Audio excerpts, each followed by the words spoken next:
بسم اللہ الرحمن الرحیم۔ میں راجہ نصیر احمد ستی پی پی ایم نیوز کے پلیٹ فارم سے آپ سے مخاطب ہوں۔ وزیر اعظم ہاؤس سے لائیو ٹیلی تھون جس میں کرونا وائرس سے افیکٹیز کے لیے فنڈ ریزنگ کی گئی۔ اس 3 گھنٹے کی لائیو ٹیلی تھون جس میں اینکر حضرات کے ساتھ ساتھ وزیر اعظم پاکستان جناب عمران خان صاحب خود بھی بنفس نفیس موجود رہے، اور اس 3 گھنٹے کی لائیو ٹیلی تھون میں تقریباً 55 کروڑ روپے کے اعلانات ہوئے، اور پھر اس ٹیلی تھون کے اختتام پہ مولانا طارق جمیل صاحب سے دعا بھی کرائی گئی، جو پہلے میڈیا اور قوم کے گلے پڑی، اور پھر مولانا صاحب خود بھی اس دعا کی زد میں آ گئے، جس میں مولانا صاحب نے قوم اور میڈیا کو جھوٹا، بے شرم، بے حیا اور دھوکے باز کہا۔ اس سویپنگ اسٹیٹمنٹ کے بعد مولانا صاحب کو جب احساس ہوا کہ فرط جذبات میں ان کی زبان ان کی گرفت سے باہر ہو گئی، تو وہ فوراً میڈیا پہ آئے، اپنی غلطی کا اعتراف کیا، اور پھر پوری قوم سے جھوٹا، بے شرم اور بے حیا کہنے پر ان سے معذرت بھی کی،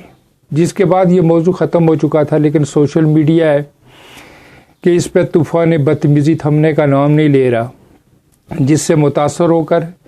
الیکٹرانک میڈیا پر بھی آج تیسرا دن ہے، ایک ہی موضوع زیر بحث ہے، اور وہ ہے مولانا صاحب کی دعا۔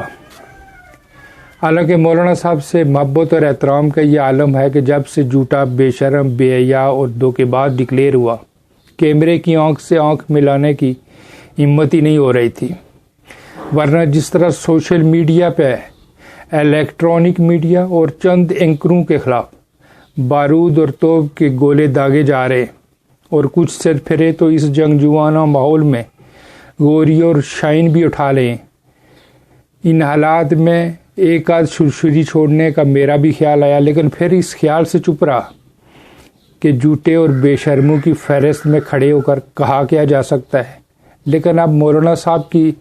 طرف سے غلطی کے اعتراف اور قوم سے معافی کے بعد حوصلہ ہوا، جہاں اتنا بارود پھونکا جا رہا ہے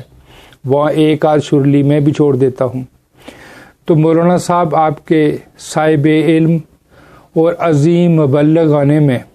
کوئی دو رائے نہیں، لیکن ایک طرف آپ نے سویپنگ اسٹیٹمنٹ کے ذریعے میڈیا اور پوری قوم کو جھوٹا قرار دے دیا، جبکہ دوسری طرف آپ عمران خان کو سچا، ایماندار، نیک سیرت و قرآن کے طور پر پیش کر کے قدرت کے طے شدہ اصولوں میں ڈنڈی تو نہیں کہیں مار رہے۔ رب کعبہ کا تو ارشاد ہے کہ میں تم جیسے لوگوں کو ہی تمہارے اوپر حکمران مسلط کروں گا۔ دوسرے لفظوں میں جیسا منہ ہوگی اس پر ایسی ہی چپیٹ پڑے گی،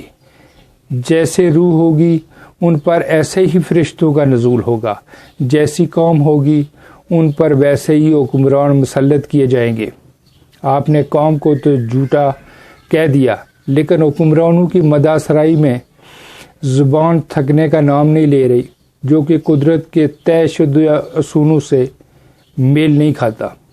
اس میں شک نہیں کہ جھوٹ غالب آ چکا ہے، کیونکہ 72 برس ہم نے قوم کو جھوٹ پہ ہی تو پالا ہے۔ سچ سے تو ہمیں بدعزمی سی ہو جاتی ہے، لیکن یہ کہہ دینا کہ پوری قوم جھوٹی ہے یہ زیادتی ہے، اور قوم پہ جھوٹ غالب آنے کی وجہ سے نہ صرف میڈیا بلکہ تمام اداروں میں اس کی جھلک بھی دکھائی دیتی ہے۔ کوئی مبرر نہیں ہے، اس لیے مولانا صاحب کا میڈیا اور پوری قوم کو جھوٹا کہہ دینا اور پھر غلطی کا احساس ہونے پہ معذرت نہ صرف ان کے قد کو مزید بڑھا دیا بلکہ فقیری بھی بچا لی، جو کہ خطرے میں پڑ چکی تھی، کیونکہ اس حمام میں ہم سبھی تو ننگے ہیں۔ اللہ مولانا صاحب کو مزید عزتوں سے نوازے اور صحت اور تندرستی عطا فرمائے، آمین۔